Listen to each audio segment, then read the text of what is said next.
Hello, welcome back to the channel. My name is Zach. This is mostly science fiction and fantasy reviews, but once a week, it is the weekly roundup, the weekly vlog of not just what I read, but also what I watched. So, to start things off with what I finished this past week and what I'm currently reading, I finished two books. I finished the book I started last week, which is book 6 of The Expanse, Babylon's Ashes by James S.A. Corey. This book has been pretty great so far, even though it's sort of like an epilogue to the previous book, Nemesis Games. So, Nemesis Games had a big world changing event that literally changed the dynamic as we get a new faction alongside the UN, the Martians, and the OPA/the Belters. So with these three factions, now there's a fourth one in the mix. They retaliate, and then Babylon's Ashes is sort of the aftermath because it's the coalition going against the new free navy that forms around Marcos and what happens, the fallout of the events of Nemesis Games. So while I really enjoyed Nemesis Games,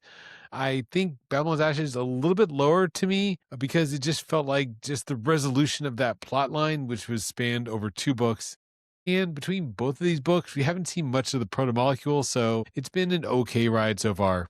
That's why I finished that. And then I apparently got into a business kind of mindset book because I was reading an article somewhere on, I think, New York Times. They mentioned SoftBank. And I did a little bit of digging of what is out there on SoftBank. And I came across the book that I read and finished, which is Gambling Man, The Secret Story of the World's Greatest Disruptor, Masayoshi Son, by Lionel Barber. So this book was surprisingly very good. I really enjoyed it. It's an autobiography, or not autobiography, it's a biography of Masayoshi Son, who is the founder of SoftBank in Japan.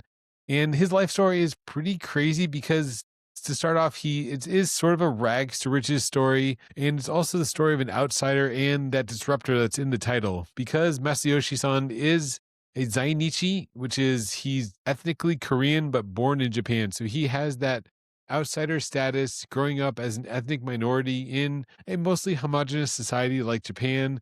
And he rises through the ranks, goes from humble beginnings, again, with his family also being outsiders. They start a business gambling, they start pachinko parlors, and then he travels to America for schooling. He comes back, and the whole time he's starting up businesses, getting into tech. They describe it, even before they said in the book, I thought it sounded like he's the Japanese Bill Gates because he's just right at the epicenter of the microprocessor revolution, like Bill Gates was in the book I read earlier this year, Source Code, about Bill Gates. And it's just a very interesting story about how he works deals and builds empires around tech and adjacent businesses, and how he starts SoftBank, which is a software distribution. So he's always adjacent to software, not building the software himself like Bill Gates was with Microsoft. And just, yeah, a really interesting story. I really enjoyed it. I thought it was a great look into someone that we don't hear, at least here in the West, as much about. So I do recommend that one. And then after finishing those two books, what I'm currently reading is, yeah, another business book because, yes, we got the hold at the library after a long wait, and that is Empire of AI by Karen Howe. This is another, yes, a tech biography story of the tech industry. This one more current because it's the story of Sam Altman and OpenAI. So it's a very interesting current look into how OpenAI came to be, how Sam Altman was brought up in his early time at Y Combinator and then starting OpenAI, and how I think her thesis, I'm a little over halfway done, but I think the thesis of the book is how, yeah, Altman is building OpenAI as an empire, sort of that consolidation of resources. Right now, they're talking about training new GPT-3. So the innovation between the models between GPT-1, GPT-2, going all in on ML and other refinements. Yeah, just an interesting modern story. So it's interesting to read if you enjoy tech. So after that, after reading a bunch of books, finishing two,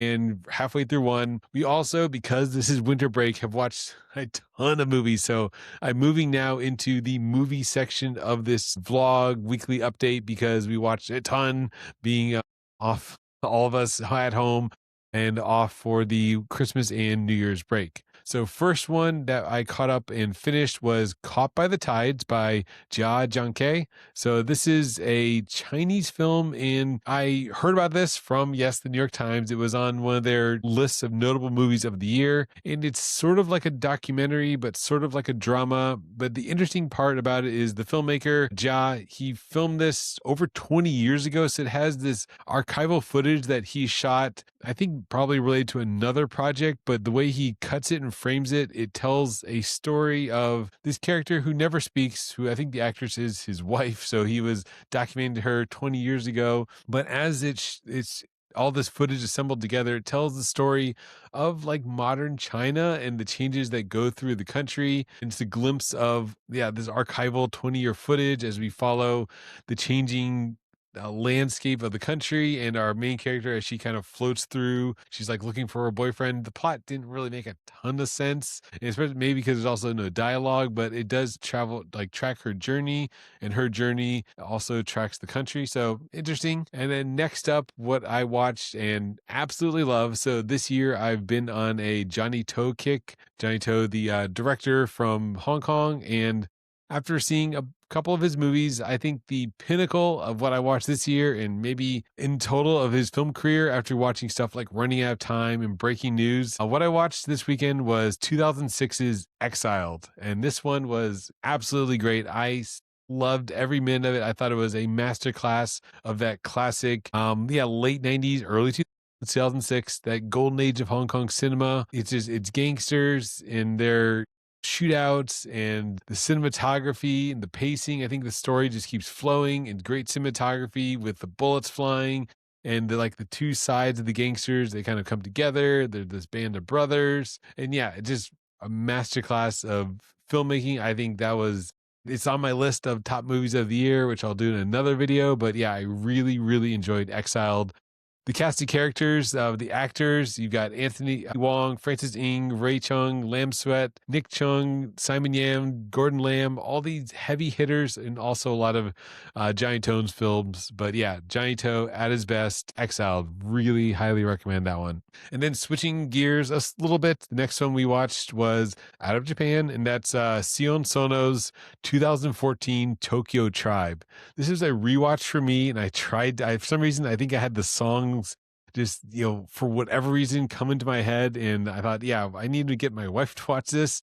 So we tried to watch it, and Tokyo Tribe, if you've never heard about it, is a hip-hop musical set in this alternate Japan where it's like rival Yakuza gangsters doing a turf battle, and these different tribes, they battle with words and fists, but they sing. It's a musical, so they're doing rap battles as they talk to each other in lyrics. It's just so much fun. I thought it was great. I just love it as an exercise in filmmaking. I thought from the first go, from the initial part of the movie, it's a continuous shot as we go through and we're introduced to this world. The camera is no cuts as the camera kind of flies through different aspects of this rundown city.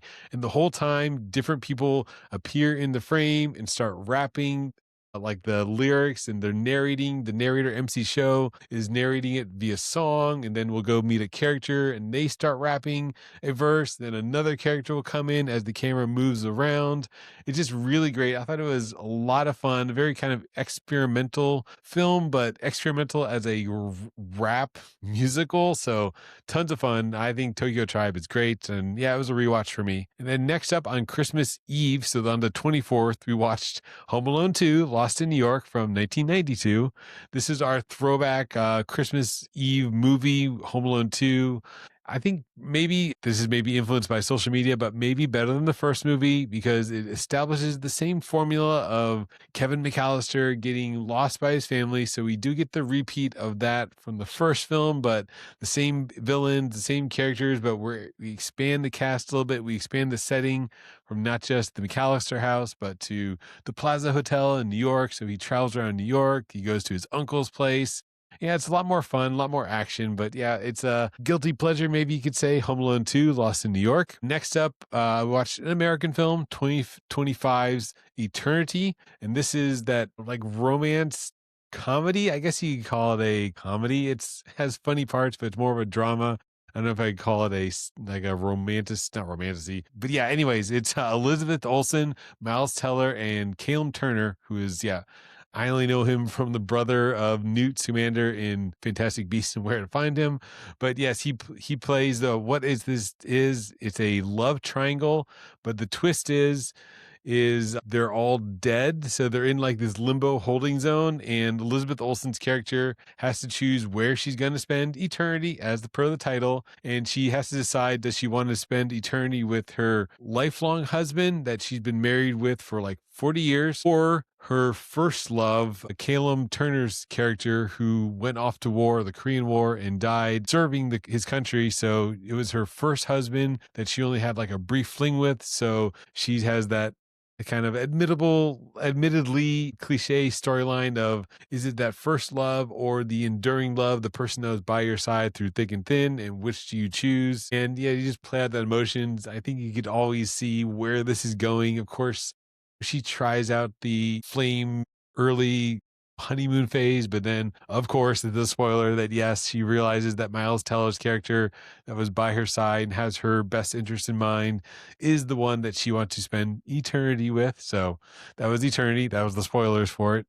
Next, we watched as a family, we watched Zootopia 2, which is on streaming with the same cast as before, Jennifer Goodwin as Judy. It also had Kihei Kwan as Gary the Snake. It's just so much fun. It's, the same crew, but again, expanded. Zootopia 1 was a lot of fun. Zootopia 2, also a lot of fun, but now the twist of the plot is instead of like the lamb that was the bad person pulling the strings, you have reptiles as a new hidden history of the walls and Zootopia as a city, and our intrepid Nick and Judy have to, through some romantic tension between the two, have to solve the mystery of what's going on with the snakes and the lynxes. Funny with the one lynx is Paubert Lynxley is Andy Samberg, so we got some great voices. So the Lynx family is part of this secret conspiracy to suppress the true creators of the walls. So it reminded me a little bit of Attack on Titan, which I'm currently reading, because it deals with the walls and the history of the walls and the secret of the walls. But no, it's just the climate control walls that keep Zootopia separated for all the animals to live together in harmony. But anyways, that was Zootopia 2. A lot of fun. And then next we watched from South Korea, Yadang the Snitch, which is 2025, about I'm of course butchering this, Yadang, which is a paid informant. So they're apparently a class of informants to the police, but he's like a freelance informant. So instead of just being an informant that the police would pay the information, he kind of infiltrates the bad guys and sells out to the cops. And he's in this like brokering deal between the prosecutor and the police and this case he's involved with. It was a little bit formulaic, like for what you'd expect from a South Korean crime drama, with a little bit of action, a little bit of comedy, a little bit of sides and switching. Overall, it was a decent film. I thought it was pretty good. Not like amazing by any means, but pretty good. Yadang the Snitch. And then lastly, because yes, my son really wanted to watch this, and of course, yeah, it's one of the big releases. Lastly, we ended the weekend with Five Nights at Freddy's 2, follow up to the video game adaptation of Five Nights at Freddy's. This plot, I don't know if it was the game itself or just the filmmaking, maybe not as strong as the first one, because it's one of those films that, yes, you're yelling at the screen saying, why are you making decisions? Why are you going down that corridor? Wouldn't you take someone with you? And you're also suspending disbelief that, yes, it's the animatronics from Freddy's are coming to life and they're interacting, but now you have the new character from, I guess, the second game, the marionette, is in the mix, and then they escape Freddy's. And yeah, it's, so if you're a fan of the games, you're going to watch this. It was still not a bad time by any means. I thought it was okay. I know looking at Rotten Tomatoes, the critics review is like horrible, but the audience score is actually pretty good. So I think it's just appealing to a certain demographic. This is like a shut off your brain sort of film. But yes, that's what we watched. A decent number of movies. And then lastly, to talk about, I guess, something else, is we watched the season finale to Pluribus. And overall, Pluribus is just okay for me. I'm not like super excited to continue watching it, but I think we will, because it's just one of those shows that, yes, everyone's talking about. So it's fun to dissect it and be part of the culture of the film, of the TV show. But I'm not super invested into the story. I thought the pilot was good. So the initial premise of the film or the series was fun because it had a bit more of a science element with the aliens and this virus. But then we settled into just, yeah, it's a character drama. We're about more dealing with the question of like what it means to be maybe independent or to be personality, or how much community we need, how much connection we need. I mean, it's a film, a series all about connection, because yes, it's a hive mind, and is our character fighting back the hive mind? Then she finds that she wants more connection, and then at the end, we end the series or end this season with, I guess they're finally going to start to fight back the few people, Nusos and Carol. But anyways, it was sort of a mid series for me. And then, of course, to talk about what's everyone's watching. Yes, we are watching Stranger Things. So season 5, volume 2, we did watch the 3 episodes that came out. And to start off, yes, I 100% agree with all of the criticisms I'm seeing online. And this is an example of where it's fun to be caught up on the current series because, yes, social media is ablaze. Reddit is ablaze with Stranger Things and jokes about the characters, the plot, Max and Holly having their podcasts in the middle of the Dimension X instead of just running to the door. 11's looks maxing.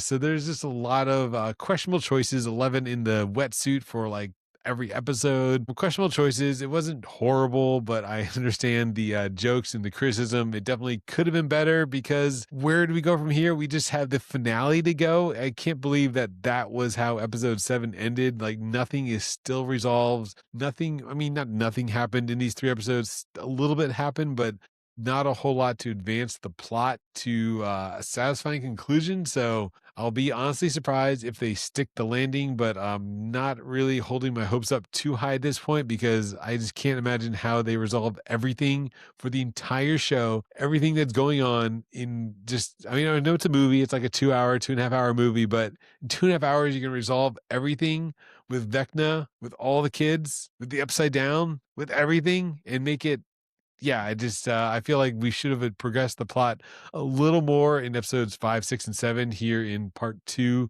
or volume 2 of season 5. But anyway, that'll be a discussion for another video, because that comes out, and today is the 29th. That'll come out on Wednesday night on the 31st. So by the time I get edited this and published, I guess we'll be watching Stranger Things, the finale, volume 3, the movie.